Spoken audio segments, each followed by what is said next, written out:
অবশ্যই ঝুঁকিপূর্ণ, কারণ এখান থেকে আপনার বিভিন্ন জায়গার থেকে আমাদের এখানে আসে।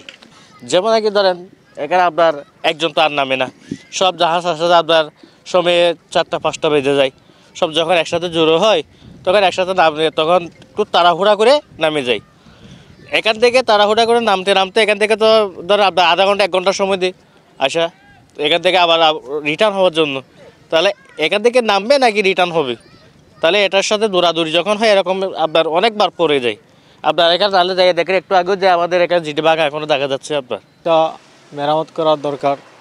এখন অনেক পর্যটক আসতেছে, আমাদের দেশে লোকাল আসতেছে, নৌবাহিনী নামতেছে, কোস্টগার্ড নামতেছে, ব্রিজ অনেক ঝুঁকিপূর্ণ হয়ে গেছে। এটা মনে করেন মাঝখানে তো অনেক লোহা জ্বর খেয়ে গেছে, মাঝখান থেকে যদি পরে অনেক লোকজন অ্যাক্সিডেন্ট করবে।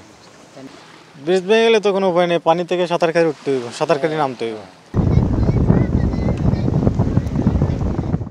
এখন মানুষ হাসপাতাল তো নয়, হাসপাতাল তো আইলে মানুষ দুঃখ তো হয়ে যাবে। বাঁশরের অবস্থা এরকম বদ্ধ লাইব অঙ্গুতে চিহ্ন করে, তাহলে দুরমার রাখি দিয়ে তাহলে এই অবস্থা মানুষ হাসপাতালে তো মানুষ আনোর মানুষের উদ্রুপ করে।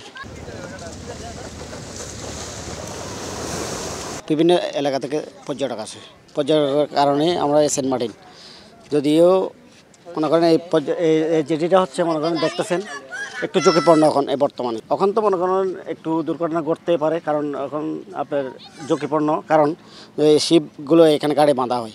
তো এই কারণে যখন কোনো একজন যদি পড়ে যায় অথবা ভেঙে যায় তাহলে তো একটু একটু ক্ষতি হতে পারে। তো মানুষ তো চাই না আর ক্ষতি হইতে। একটু সংস্কারটা একটু ভালো দেখতে চাই আমরা, কারণ বিভিন্ন জায়গা থেকে দেশ থেকে এখানে লোক আসতেছে, তারা যেহেতু আসুক আমাদের পাবলিকটা দেখুক। আমরা চাই এটা আমাদের ব্যবসাটাই হোক, তাদের নিয়ে আমাদের ব্যবসা, আমাদের কোনো ব্যবসা নেই এখানে। কোনো আপনারা দেখতেছেন সমুদ্রেও কোনো এখন আপনার মায়ানমারের যে মারামারি চলতেছে, কোনো কিছু করার নেই আমাদের।